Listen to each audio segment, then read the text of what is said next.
So that helps. That'll do it. That'll do it.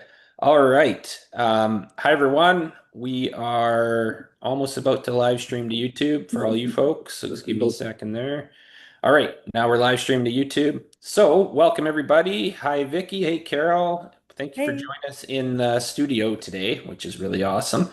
And then hello to all our YouTube people who are following along. So were we here last week, John? Did last week we have to cancel? I can't remember. We were here last week. It was the back one we had to cancel. Oh, thank you. Thank you. Yeah. Okay. So good. We're keeping our Monday momentum going. So John's here. If you're new on the YouTube channel, we're going to go through 3 7-minute movement snacks here with John. And we're going to have about 7 or 8 minutes at the end for some Q&A.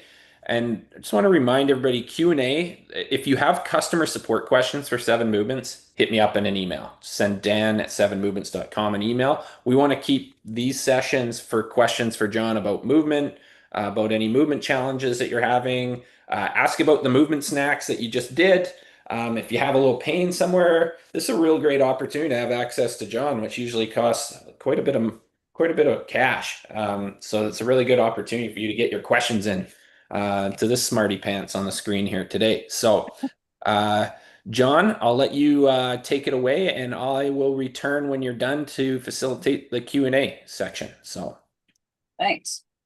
All right, folks. So today what we're going to focus on is we're going to do a little bit of head, so top down, so some brain activity, and we're going to do some ground up, some proprioceptive activity from the foot up. So this can serve for falls prevention. It can also serve just linking the brain and the feet together. So we're going to do a bunch of different stuff with that today. So the first dose we're going to do is going to be all around the foot and the ankle. The second one's going to be all around the head and the brain. And then the third one's going to be anchoring them together. So the first thing we're going to do is if you have a chair handy or something that you can put your hand on just for balance, just for a little bit extra, it's kind of like your security blanket. We're going to start without touching, but if your hand needs to get there, we're going to get there. So let me move this down a little bit so you guys can focus on my feet. You don't need to see my face. It scares everybody away. So what I'm going to do is I'm going to focus on my foot here. And the first thing we're going to do is we're just going to reach forward and tip your toe. Just like I like to say, you're petting a bug. Okay, so I'm just going to pet a bug. I'm not squashing that bug where I step right on them. I'm just going to tap the little back of them. And at the same time, I'm going to bend this ankle forward. Okay, so I'm just flexing that ankle, reaching as far as I possibly can with this toe, dipping my toe in the water. Maybe that's a better cue for you. I was once showing this drill in Singapore, and some participants came up afterwards and said, John, in Singapore, we don't pet bugs. And I was like, well, I don't think it was meant to be taken literally, but okay, what would you call it? And he said, how about dipping your toe in the water? I was like, love it. Great cue. So we're dipping the toe in the water as we reach forward. Okay, let's go to the other side. This hand can be on the chair or not on the chair. You choose. And you're just going to reach forward, dip your toe in the water. Head a bug, whatever one's most memorable for you. Okay. Just to challenge that foot a little bit. Now, we're going to do a really cool trick here. This is going to help you remember how to have a real stable foot. We're going to do what we call a corkscrew of the foot. So what I'm going to get you to do is you're going to take the, kind of like the pad of the big toe. It's going to dig into the ground, and we're going to splay that foot. So I'm trying to make my foot as wide as I possibly can, right at the front arch. So we call that the transverse arch there. So right across that front part, we're going to splay those feet so your toes get nice and wide. And then you're going to stand on that foot and do the same thing. And what you'll feel is you'll have better balance between the toe, the outside of the foot, and the heel. So there's like a tri-post, it's called. 3 points of contact with the floor that'll make your foot feel really stable. And then we just reach forward and touch. Boom. 2 more. 1 more. Okay, and let's corkscrew the foot on the other side. So I'm going to dig that pad in, stretch that foot apart, anchor through the tri-post, that point just behind the base of the toe, just behind the base of the pinky toe, and the heel bone. We're reaching. Now you'll feel like, wow, you got full control of the big toe, the little toe, and the heel, giving you 3 points of contact for stability, really anchoring and setting that ankle into a good position. Okay. Now we're gonna do the same thing, but we're gonna do that going side to side now. So that bug moved, the puddle's over here. If you're standing on the end of the dock, checking to see how cold that water is before you jump in the lake. Still doing that splay. You can see that space between my big toe and first toe, or second toe, my biggest, longest one right here. That's normal, that little space there. Okay, the big toe is the regulator of foot pronation. So it regulates how much pressure it needs to go into the ground to balance you there. Okay, let's go to the other side. Splay that foot. Notice that that big toe has a little bit of space there. It's pointed straight forward. I'm grabbing the ground with the big toe and reaching to the side.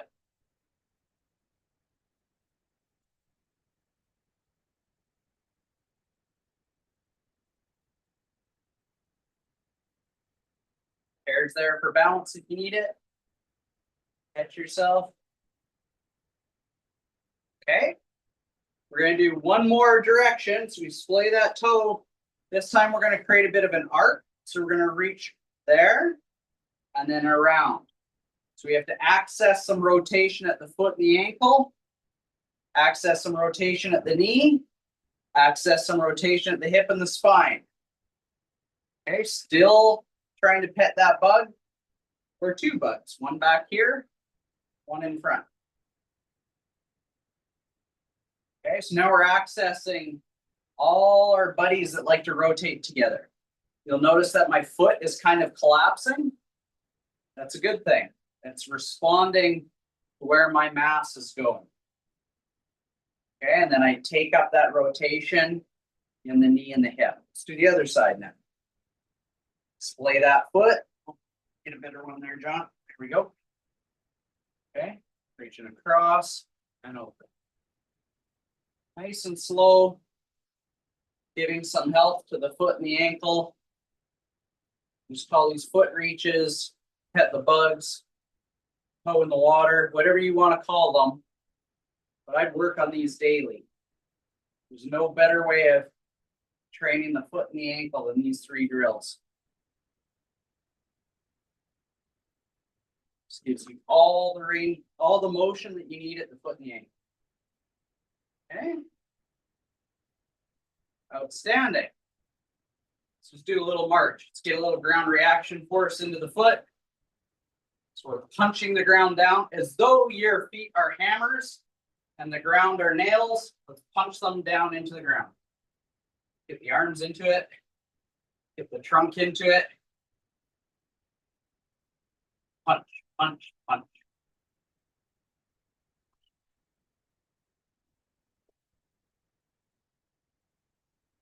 All right. So now that we've done the foot and the ankle, let's focus on the neck and the head and the brain. So I can tilt this up now. So now you have to see my head. Okay. And the first thing we're going to do is we're going to do some circulation for the lower or for the back of your head. Before we do that, let's test out some motion of the neck and how the brain is responding to us changing our head position. So let's go. Head's going up and down. Get a sense of what that feels like in the neck. Okay, so we call these yeses. Okay, and then we're gonna go nose. So we rotate. As in, no way, Jose. It turns left to right.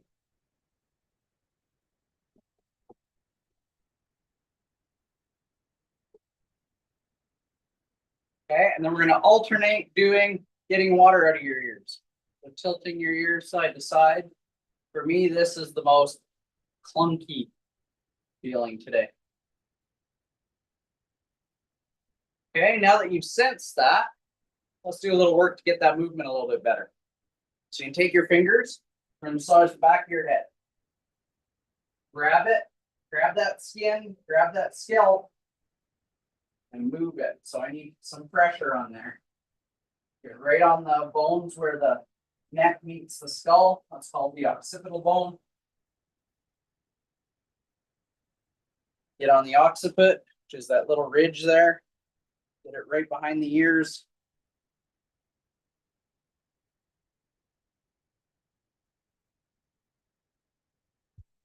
Okay, retest. So we're gonna start with yeses.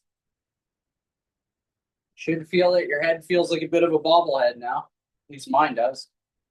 In this way. So it's definitely smoother. Okay, now let's do nose. Again, feels smoother. Okay, and then let's do the water. A little bit better, still not perfect yet. So we're gonna go to the next spot. So you're gonna take your thumbs, you're gonna put them right behind your ear. You can see that. We're gonna get right on that ridge that goes all the way behind the ear. Rub back in there.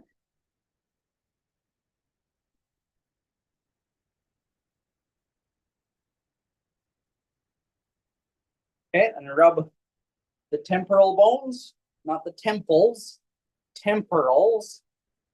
Just say it really fast. It's going to sound like temple. It's temporal. So I use the heel of my hand for this spot.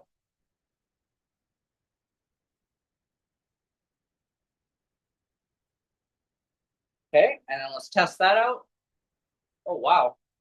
My head's just like dropping like a bobblehead now. Woo!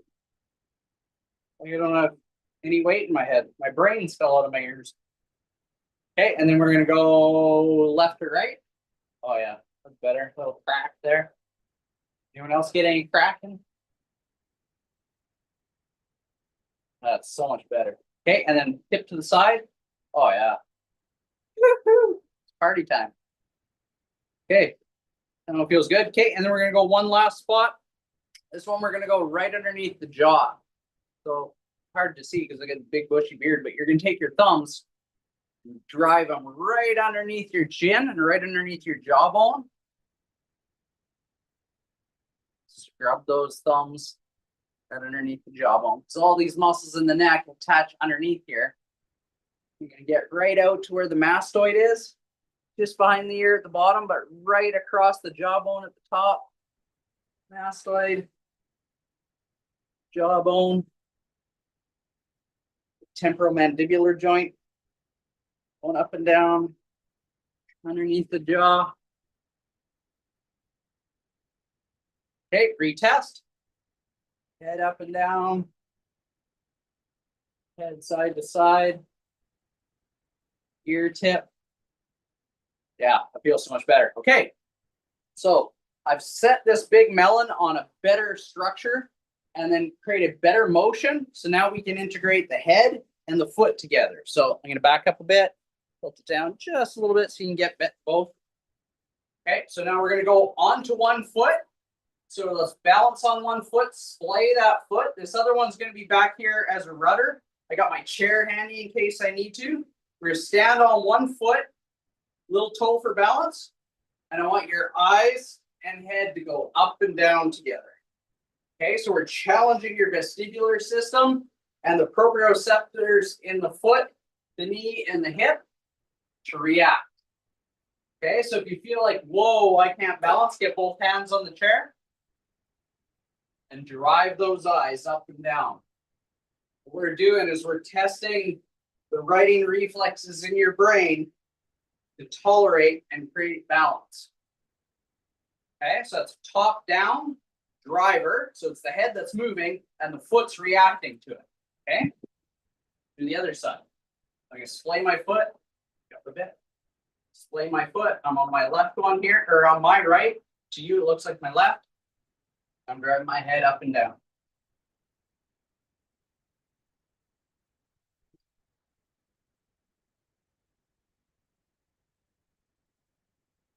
Very good. Okay, now we're gonna go other foot, but head's gonna drive in a different direction.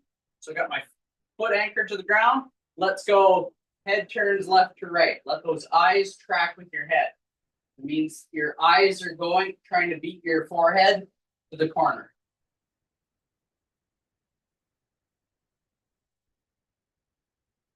Okay, other side.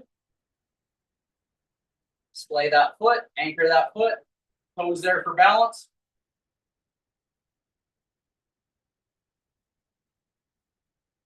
Eyes try to beat the forehead there. Into the corner. Okay, awesome. Crank that foot into the other one. Here's how we do ear tilt.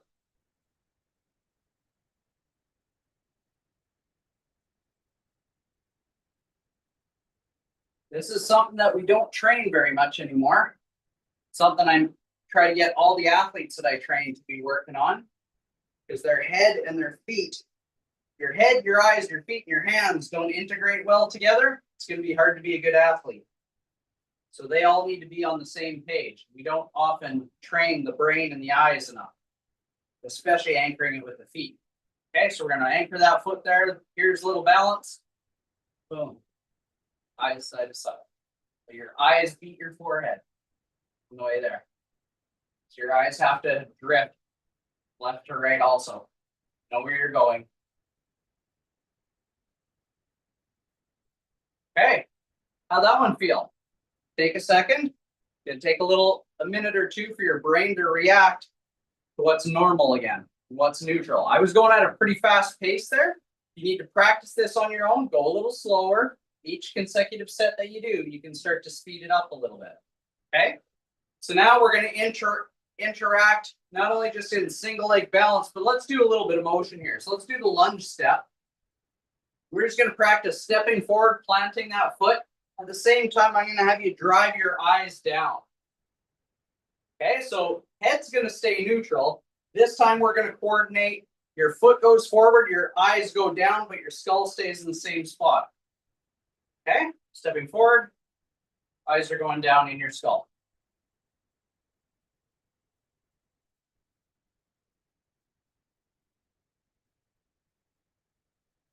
Feel your foot grabbing the ground now?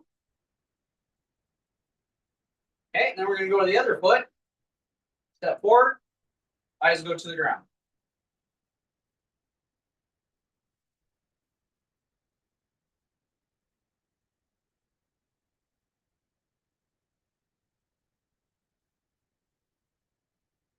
Very good. Okay, stepping forward, eyes are going to the ceiling now. Head stays still.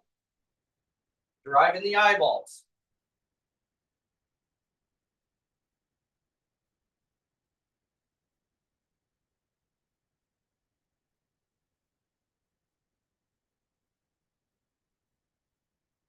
Okay, other side, driving the eyeballs.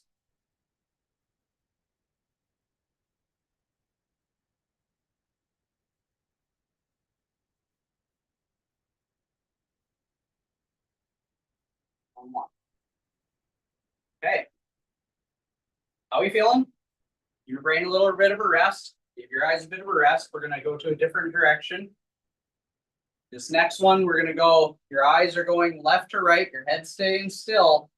Your step is going to the right, and we're going to do what we call in sync. Means when your foot goes to the left, your eyes go to the left. Okay? So if I start with my left foot going left, if it's mirrored, it's your right going to your right with your eyes driving to the right. So my head stays still as though there's a wire keeping my head in the same direction, and I'm going to step, and at the same time, my eyes are going to aim in the same direction as my foot's going. So I'm going from neutral here, so my eyes beat my foot. Eyes beat your foot. One more. Very good. Let's go to the other side. Eyes beat your foot. So we're eyes and foot going in the same direction.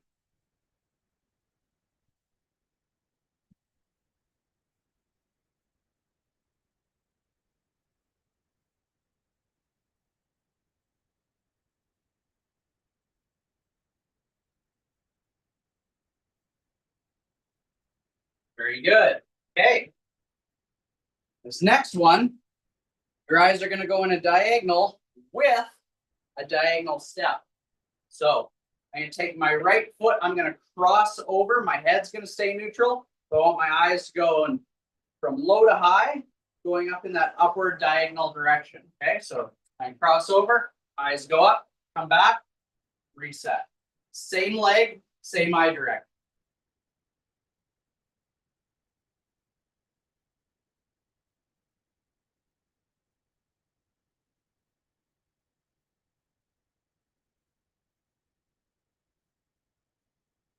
Okay, and we're going to do the other side. My left leg's crossing over to you to look like my right. My eyes are going into the upward corner. Let your eyes beat your foot. Well, that was the sloppy one.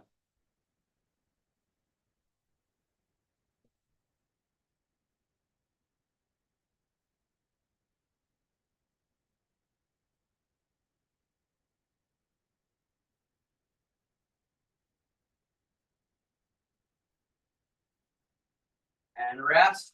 Let your brain get normalized here.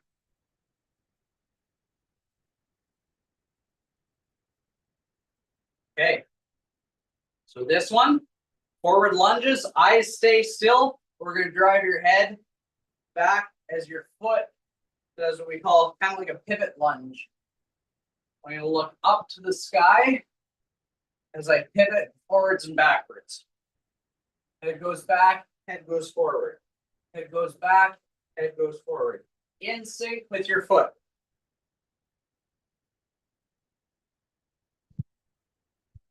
Okay, let's do the other foot.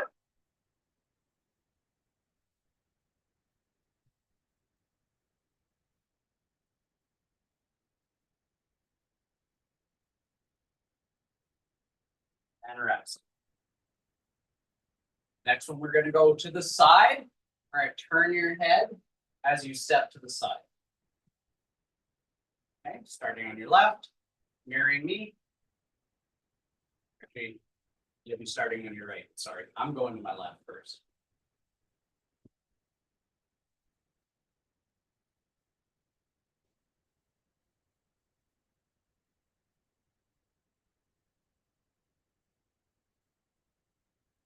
Other side.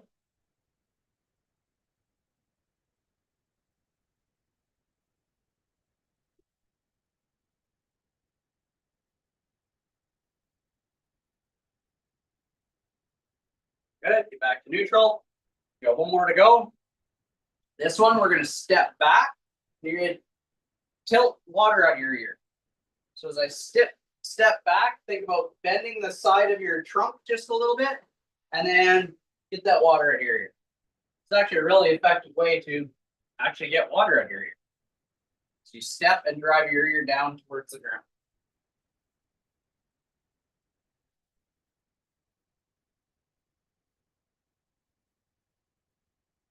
Okay, other side.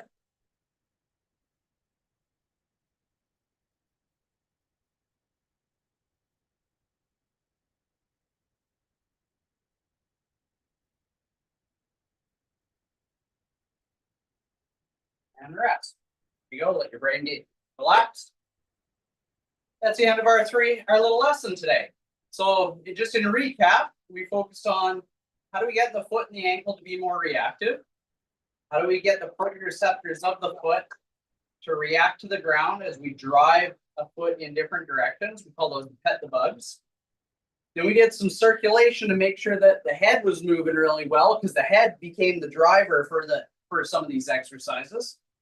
We did some circulation around these key anchor points to try to flood it with fluid so that we'd have better motion in all these cardinal ranges of motion of the neck.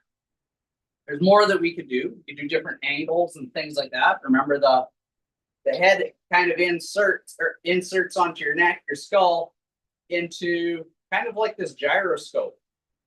So it's not a complete ball and socket, but it kind of acts like one. It kind of does this. So we could do different angulations and stuff at the head too. So we can go posterior and diagonal. We can go anterior and flexing it at an angle. There's all these different angles that we could do with it. And then of course we integrated them together. How do I get the foot and the ankle and the head to all work together? Oftentimes when we have a fear of falling, it's because our eyes are so rigid from staring at computers or staring at televisions, staring at your phone. We never train the eyeballs. So we did some eye tracking drills in there so that when you stumble and fall and you start falling, you are used to knowing how I can get this big melon that weighs a lot of weight, your shoulders, all that mass and momentum is going forward. You have the ability to catch yourself because you've rehearsed that a number of times. Your foot and your brain are connected together. There's no critical delays that would cause you to go, uh-oh, I don't know what to do. And then you hit the ground. So these are crucial for everybody to start practicing. And just to enhance your practice, you just attach it to something that you've already done or you need to do in the day. Like for me, it's making a cup of tea. So I get my hot water, I let my tea steep, and then I work on some drills that I need to get better at. How was that today, folks? Getting some thumbs up there, John.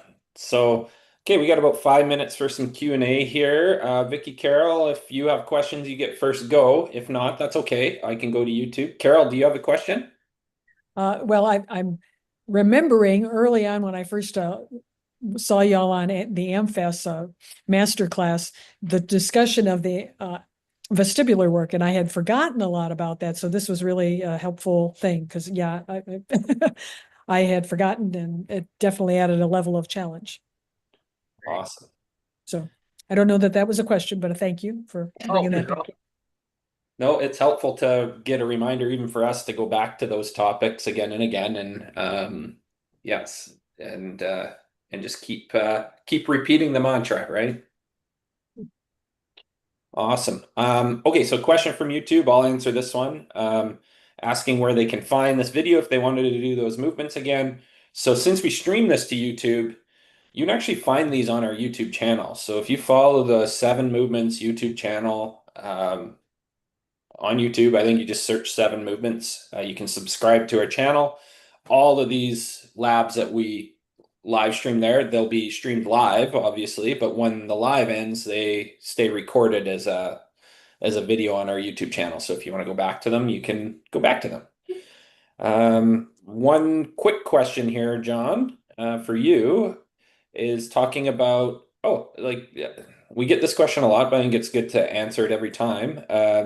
How often should someone sort of practice those drills in your mind?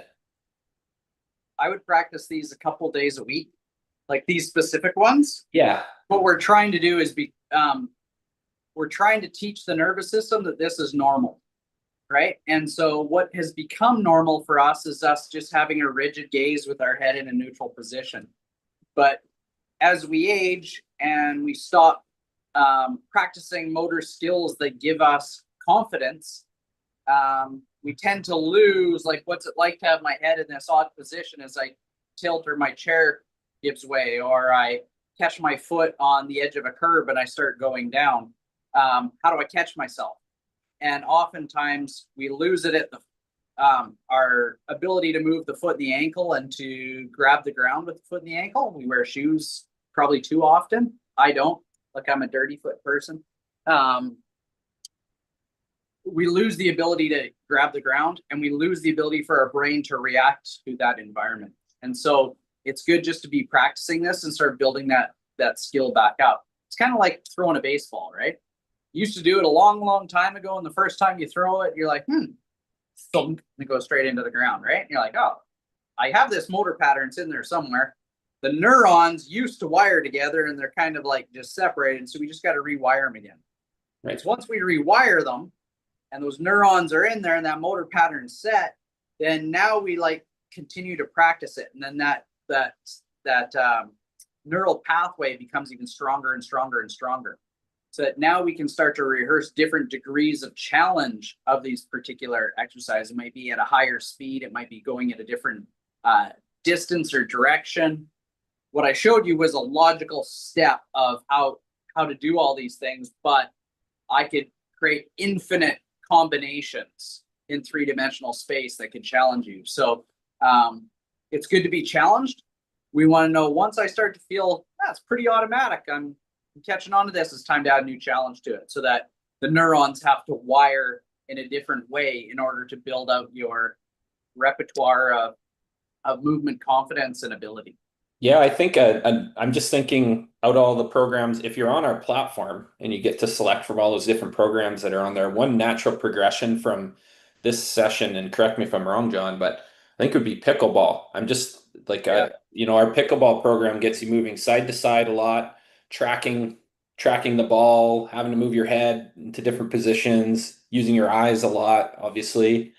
So that would be if you're on our platform, that pickleball program is actually really cool. It's one that and I like to it's practice. yeah, thanks, Dan. And you know what? If you don't even play pickleball, Yeah, like you're learning the movements that are in the game. So, but those movements are crucial for everything, specifically falls prevention and having the ability to lower your level. It's a great way to teach people how to get lower, because that sport is played at a very low level, where tennis is played kind of a little bit higher, right? And it's more reactive. So the cool part is you learn those movement skills, and then you decide to go, you know what, I'm feeling pretty good, I'm moving pretty good, I'm gonna maybe go try pickleball out. You'll be so much further ahead than most of your competition, because I spent 2 days in Phoenix last week at a brand new pickleball facility in Phoenix. There's a lot of people that play that don't move very well, and it's scary. So it's really important that people are building their movement skills. Even though they might not play a particular sport, enhancing your movement skills is going to enhance your life. awesome. Great answer, John. That's it for today, everyone. Thanks so much, John. Thanks for Vicky and Carol for joining us in studio. It makes this experience so much better. And some of you YouTube stinkers, I'm starting to notice your handles. I'm gonna start messaging you to come join us in studio for some of these sessions. So thanks again for everybody, and we'll see you soon.